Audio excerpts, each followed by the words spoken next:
Wake Up with Jim and Saab is exclusively on Spotify. If you want to start your own podcast, check out anchor.fm. And if you like the podcast, make sure to follow on Spotify. Also, share your stories And tag us on at Wake Up with Jim and Saab on Instagram and at ano ba? Di ko alam. Anyway, ito na yung show.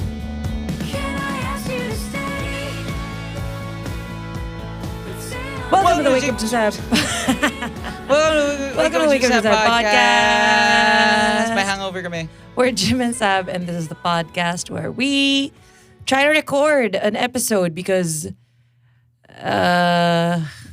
there's a deadline. No, because we want to do it. Thank you so much for sending us so much love, and we hope that our episodes are, giving you that virtual hug, giving you comfort during these Move on na kasi. fucking Move on na trying eh. Move on times. na kasi. Sab. move on na, tama na. Sab, tang-ina, tama na. Bawal umiyak. Ang dami namin ha. Sa podcast may batas. Bawal umiyak. Oh, bawal umiyak. Charot. Shout out to Kim Shu. Move on na kasi. Stop it. Shut up po.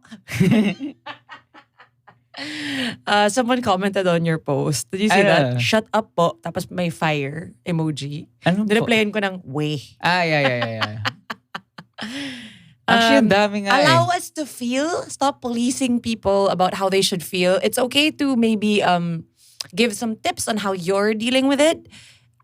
But don't say you're doing grief wrong. You're grieving wrong. And it's different for everyone. I think that's what we can start this episode with. Yeah. Jim, how have you been coping? I actually really like what you said on Twitter. Oh, ano Yung siya? sinabi mo na, yeah, this is grief. Because I guess, for people, for the past few months, they felt like they were in a new country. They felt that this was a new time for our country. They finally had a leader after how many years of no hope in the government. Finally, there was hope. Finally, there was a future that we could look forward to where people are peaceful and wanting to contribute to society. And it was awesome, I mean, and just like that, on the day of the elections, it was taken, diba? So it is grief. Tama ka eh. And people do go through stages of grief, diba? Can you name it again? Yun nga, people have been tweeting the stages of grief tapos nagdadagdag sila ng mga Nagtriban. nagdadagdag sila ng mga ibang stuff like the actual 5 stages of grief: denial, anger, bargaining, depression, and acceptance. And then some people added like impersonation, dog showing. Dog showing, have you seen that term? Dog what? Dog show? Parang dog show. I keep saying it. Hindi ko naiintindihan exactly yung context. Like, it's like a thing that people are doing. Dog show. What do you mean? I don't know. Parang, I actually don't. I'm getting too old for this shit. Parang, people are using it na dog show. Hindi ko nga mag-gets kung ano yung... Okay. I can't explain it because I just keep seeing the term. I don't exactly. I hope Purdue was here. She's younger than us. She probably knows what it means. I think maybe it's something like showboating. I don't know. Oh, well, anyway. I guess... So yun, everyone is going through their different stages of grief. And imagine na lang, kasi there are people who are saying talaga na, move on na kasi. Yes. And would you really say that to someone who's grieving? Yeah. Diba, would you really say na, kasi peace na lang. Tama na yan, get over it. Oh, parang, so again, ako, let's say for example, let's say we are on week 10 after the elections and we're doing a podcast and we're laughing and we're making jokes, talking, reading malibags. We're on that, and but that does not mean that we would judge anyone who is still grieving. We are still grieving. Yeah, kumbaga we are, kunwari, let's say Our stage is distraction. Charot. Oh. Denial pa rin tayo. I personally, I would say I think the first few days was denial. what is Denial, anchor? anger, bargaining, depression, and acceptance. Ako yung bargaining ko, I think would be like little hints when you would mention something like, oh, maybe there's gonna be a new government, you know? Ah. Parang, oh shit, oh nga. Or like, oh, Lenny announced that there's gonna be a rally, you know? Like, oh no, parang, Yeah. I think there might be a cool thing, whatever. So, but honestly, like ako personally, like I am moved to keep continuing yung gymandsab.com. And again, it's not to and parang finding our own ways na naman. And I do understand all the arguments na parang tang ina. Tayo lang na naman ang magsisikap. Yeah. Tayo lang na naman ang magtutulong sa mga nangangailangan. Tapos The government where we pay our Our taxes, taxes. where we should be getting this support, will not support. napupunta lang sa pocket. And it's already coming out, diba? Like kunwari, the announcements of sino yung na-appoint and all these things lumalabas na. But I guess ako I'm at that point na I get it. Like, I wanna- You're in some sort of acceptance stage. yeah, I'm kind of fucking down, but I'm still fucking down. Like I mean, Let me try to put it into words because I feel like we're at the same stage. Na parang there is acceptance, but the anger is still there. Acceptance tayo sa, okay, I guess I don't believe that the Filipinos want a thief as a president. The Filipinos were duped. We were scammed. And I accept that. Now, we were scammed. And that disinformation won. And once again, I use the word disinformation instead of misinformation because there's a difference between the two. Disinformation is done on purpose. It's spreading talagang misinformation on purpose. Ganda. That fucking sucks. And that won. And I accept it.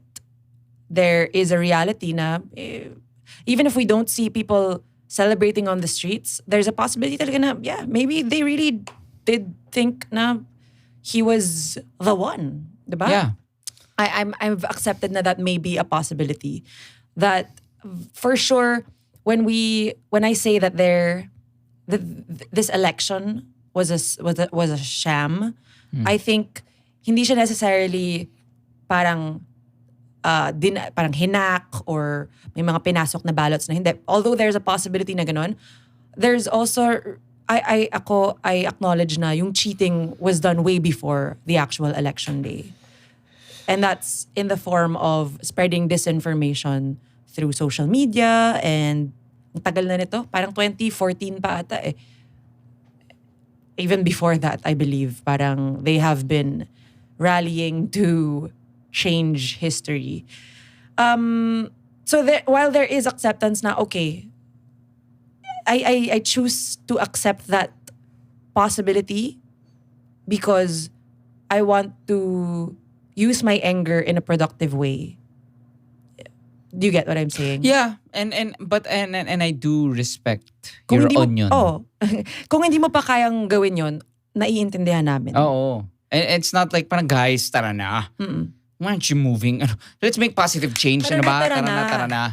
But anyway, I would like to. Why do you keep doing that with your eyes? Sorry, kasi nagpalagay ako ng lash extensions and parang tumutusok sa mata ko. You think I'm winking at you? It seems like you keep saying like, shut up. So sorry. I'm like, no, I'm so sorry. I thought that was it. I thought you're like, huy, wag mo sabihin yan, wag mo sabihin. Ako like, huh? I'm policing your emotions. No, I'm not. I'm sorry. I'm policing my eyelashes. Gusto ko lang i-share din yung sinabi ni Saab like the other day when I was again angry and I was thinking like, tangina, I think I'm gonna go towards the side na of wala, everyone has a choice. Okay. Parang everyone had the choice. Parang if you have someone who was given, parang may nakita kasi akong tweet tas sinabi ko kay Sab na look at this, I kind of agree na parang person A was presented with all the facts but he still chose that there was no dictatorship, that it was the golden era, whatever. But you made a really good point when you said na imagine mo na lang tayo right now. We're so sure. Pero of course, I know it's different. I know we are dealing with facts and history, and so it's really hard to compare, but for these people, they may feel like that that is factual, diba? What they saw on TikTok, what they saw on a Facebook article 5 years ago, a YouTube video they saw 6 years ago, that is factual. So I do have an understanding because I wouldn't want to be that person also. Like, why? Wouldn't want na 6 years from now or 2 years from now, let's say when, like Lenny is like, na-reveal na meron pala siyang mansion sa Forbes, and alam mo yun na parang, di ba parang, like, this whole movement was a sham. Kunwari lang. Oh no. Di ba? Kunwari lang. I wouldn't want to be that person, but at this point in time, I'm thinking my convictions are so strong. And I do feel for people who, who watched a Facebook video, who did watch a TikTok something in a few years ago and really believed. Yeah. And so, syempre, iba naman kasi tayo, it's not like if we want, let's say, for example, if our preferred candidate won, do you think that we would be going on Instagram at like different followers or supporters saying, musta, talo? Ako hindi. Di ba? Hindi talaga. Because I guess there's a different parang let's have yung victims of disinformation, syempre, let's not categorize all of them into one. Na parang they are all like itong 30 million are all parang there are just some bad apples, just like how there are bad apples on the pink side. Yeah, exactly. Diba? Parang there are the motherfuckers stay-at-home people, and there are those na parang totoo talaga yung nagkatotoo yung sinabi ni Imelda Marcos dun sa Kingmaker that perception is real, truth is not. I can't believe she said that. It's fucked up, but it seems that it has become the fucking truth. Sadly. Diba? Na present the facts and then parang, hay nako, puro na lang kayo facts. Yun lang ba yung laban nyo? It's like, what? For us, it's like, yeah. what? And then sila, hay nako, yun na naman yung facts nyo. Oh my gosh, this is coming from someone I know from the music industry. Remember I told you this? Na she was, this was before the elections. And then sikat ba yun? Hindi. Hindi sikat? Sikat? Sino nga to? Sino? Okay, tama. Sino si... Ano siya? Nag-message siya. Sorry. Ito na, Jem, kumikinot na ako. Totoo na tong tama sino na yan. Yun? Sapit na. Bakit? Ayoko na. And then, I was sending screenshots to my band. I was like, seryoso ba to? And she was like, ay nako, pag sabihin mo naman sa kanila to, puro na lang sila facts. Yan lang naman ang laban nila. And then the emoji with yung mata na naka-roll up. It's parang ako, oh my gosh. Is she literally saying, yun lang ba laban nyo? Facts? It's like, what? It's just so weird to me. Sorry, paulit-ulit yung sinasabi ko kasi I just can't get over it. But anyway, here we are. This is the reality. Siya yung Metro Walk version of Up Dharma Down. Diba? Oh, holy. Okay. Totoo naman ah. She is Metro Walk Army. Although, si Army... Tropical Hot Army. Army also got into a controversy because she liked an Instagram post. I don't know. We have not heard from... She has not made a statement. I don't want to make it a big deal, but... My fingers. I'm aware of that. Wait lang, sorry. Nawala na tayo. Nasaan na tayo? Maraming tao na nagkatanong sa atin, what do we do? How do we deal with people close to us who are BBM? It's like, it's not a problem for us because we don't know anyone who is pro-BBM. Well, we know people. But they're not close to us. They're not, yeah. Thankfully. Ang weird nga eh. Tinan mo to. Just to understand. Yung supporters ni Lenny are called kakampink or ano bang tawag sa supporters ni Lenny? Basta kakampink, right? Ang weird na yung kay Bong Marcos, BBM. It's like, so ikaw siya? Hindi ba bibinatics? Pabibi. Anyway. Hindi ba solar system? Mali. Ganda nun, though. Maganda. Diba? Parang, hi guys, kami ang solar system. Solar System, live at Soler. Hosted by Solen Yusuf. Well, but how would you deal with someone who was close to you na BBM? I know, personally, I know the sweetest people who, okay, I'm not even gonna get into it. I don't even want to talk about it because it's breaking my heart. Pero, hindi, ayoko na. Kasi if I say something, it'll be too revealing. Anyway, I don't wanna get into it. Pero, Sino yung sikat na sinasabi mo? stop it na, Why? Jim. Natatawa Hindi lang. nga siya sikat. Hindi siya sikat. Okay. Hindi sikat. Sino yun? Wait Sino lang, yung sikat? stop it na. So, I just want to share with you guys na if you want to share your thoughts and your feelings about this, you can do so in our Wake Up with Jim and Sab Facebook group. I believe there are some infiltrators in that group. But for the most part, it's a safe space. There's also a Discord server for Podtrons, and there's an Intelligent People Discord group where there are a lot of podkids. You know what's strange though? Yes. Bakit mas crazy pa yung titanium trolls versus the solar trolls? Kasi mas ano sila. Nakakatawa nga kasi, so we will not name her, Kasi gagamitin sa TikTok eh. Aggregator? I cannot believe kasi, ang hurtful kasi ng mga sinabi mo, Jim. Sinabi mong meron siyang pandesal. Oh. Yeah. But anyway, nakakatawa. Kasi sobrang wildly attacked kami ni Jim. Nung supporters nitong si Titanium. And kasi ako, mas kasi bilib talaga sila dun sa Lodi nila. Yeah. So they're defending their Lodi. Their tama. Lodi, okay. Pero itong pag totally, we are saying a lot of stuff about Solar. what's his name? Si Pabibi. And there's not a lot of, hindi siya ganun ka-rabid. Yeah. Hindi as rabid. Medyo as rabid as Because hindi sila champ ganun followers. hindi sila kasing bilib sa president nila. Well, I Strange. did get one troll message. About? Parang ano nang masasabi mo? Parang panis ka panis ka sa Hail at Silent No Sanctuary. way. No way. Yes, one after how many episodes? Congrats. Congrats. The day you said goodbye.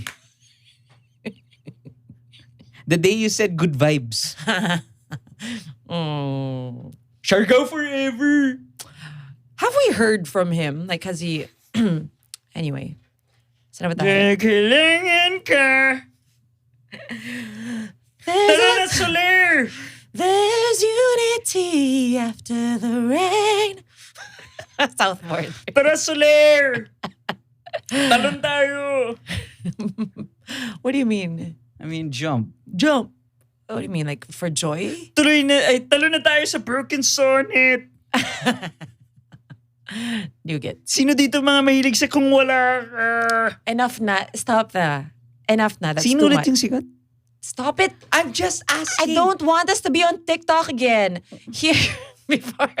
So anyway, let's stop that energy. Diba remember we're in our acceptance Positive. phase and using the anger into becoming productive. And I'm just being humorous. Yeah, we're using humor as our coping mechanism. Yes. And What are we gonna do by in this pod?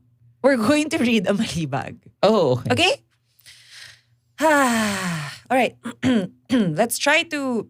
Oh, before we read the malibag, I'd just like to announce to the pod kids, we're having a show June 3 at 123 Block, Mandala Park. It's a cheats show. Yeah, so we're trying to do this like monthly cheats show.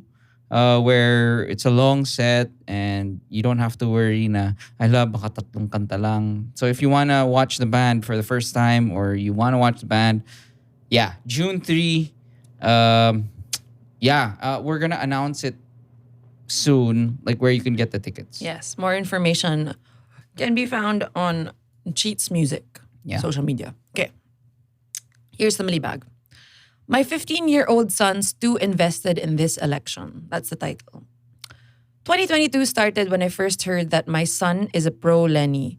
He said it to my face with a heart finger pa. At first, I was so kilig because I didn't influence him, nor did I tell him anything about Lenny or anything related to the upcoming elections. And yet, he was rooting daw for Lenny. Yay!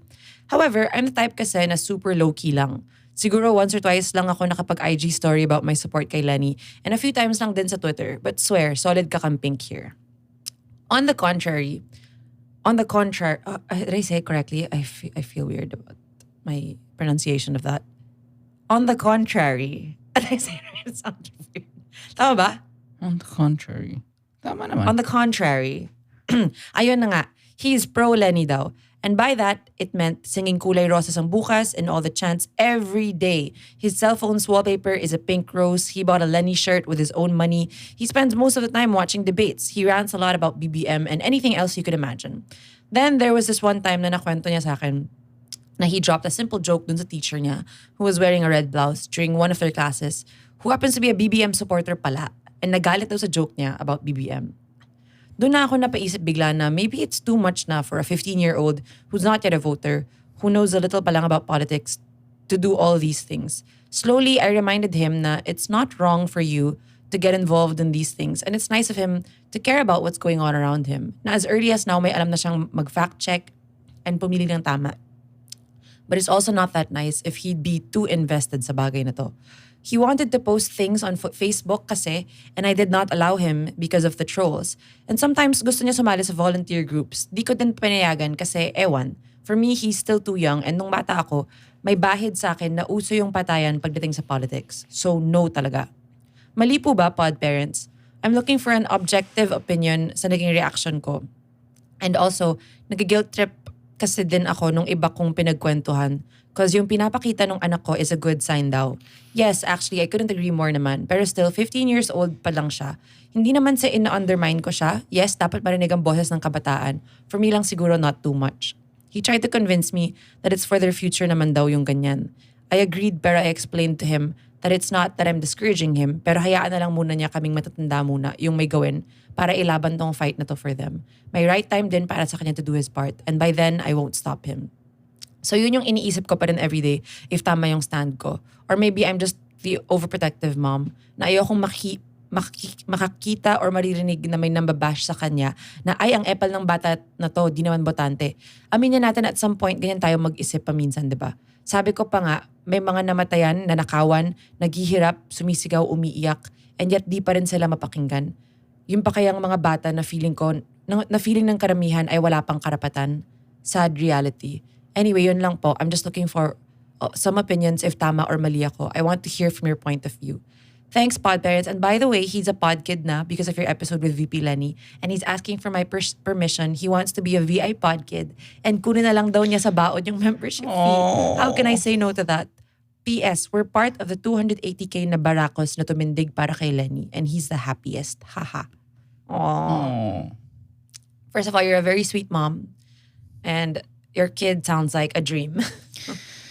Yeah, I wanted to say that. First of all, congratulations for raising a very, very smart and passionate kid. I think that's one thing that you can never underestimate. Like, especially like, ako, if there's one thing I want for my kids, for our kids, is for them to be passionate. Yeah. Whatever that may be. Kasi that's, you know, that's their spirit. That's their, ano. So, number one, kudos to you. Yes. You raised someone who's passionate and who knows right from wrong as early as now. Yeah, and but I do wanna acknowledge your concerns because it is because it's so easy for people siguro to say na parang, um, let him be. Diba? Parang ano ka ba? Bakit mo? But I do understand because I am a parent also, and just like how I am like, hey, don't let, parang, kasi sa amin ni Sab, si Sab yung mas punk rock. Ako yung parang, oh, don't run there. Don't stand up, you might fall. Ganon. So, medyo ako yung bubble boy. So, I do understand na whether it's COVID related or you're afraid of trolls, you're afraid of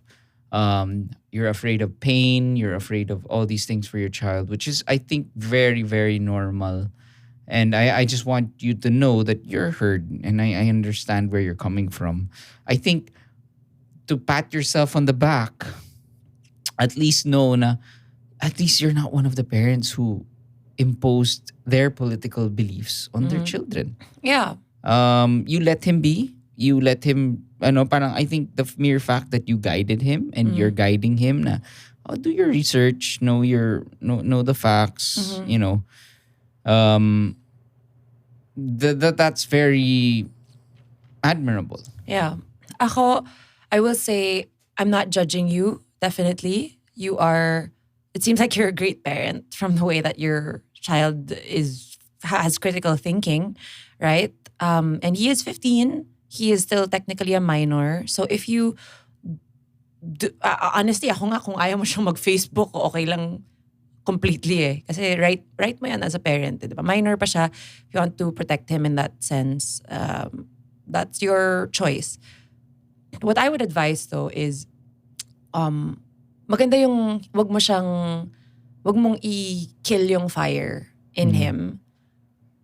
And to bring him, yung upbringing niya, kita mo, okay yung may critical thinking siya na sobrang passionate siya about Lenny.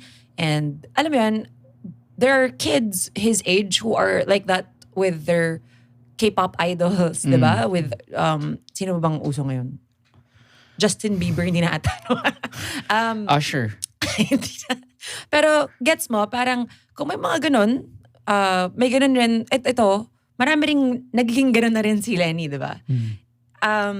But the same way as fandoms can be toxic, I think it's the same rin for kids and their political candidates, siguro. Sometimes, nabablur na yung line, especially with social media and in this day and age, nagiging ganun na. So what I would advise is that you encourage him to be passionate, pero i-guide mo lang siya na yung mga ipopost, hindi yung mga for clout, yung mga hot take, yung mga ganun na parang para lang magkaroon ng engagement yung mga posts, diba? Ako, encourage mo na lang na it has to all be factual and it's coming from a good place of wanting to share the correct information.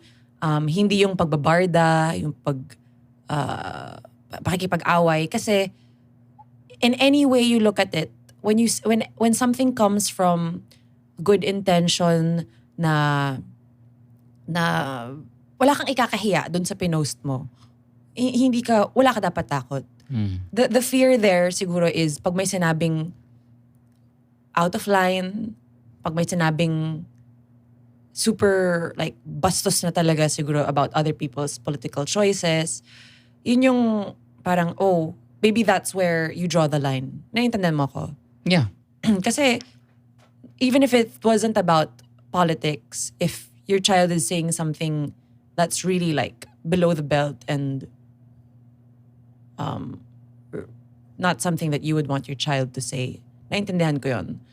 So as much as you have, as much as you're fearing for your child's safety, I completely acknowledge that.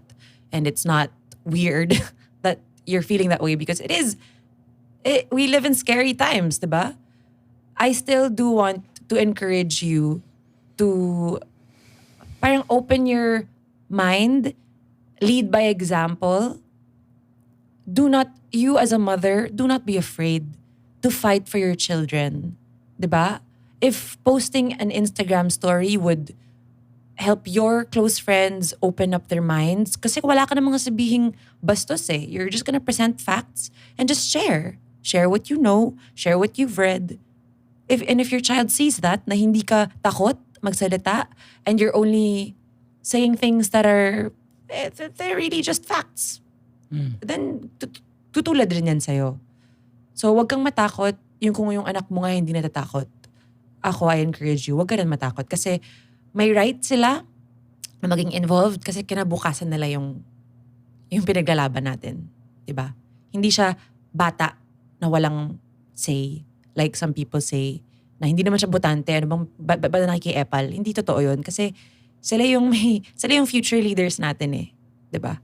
Sila yung magi-inherit nitong bansa natin. So definitely, they do have the right to talk and share their feelings. And it's up to us as parents to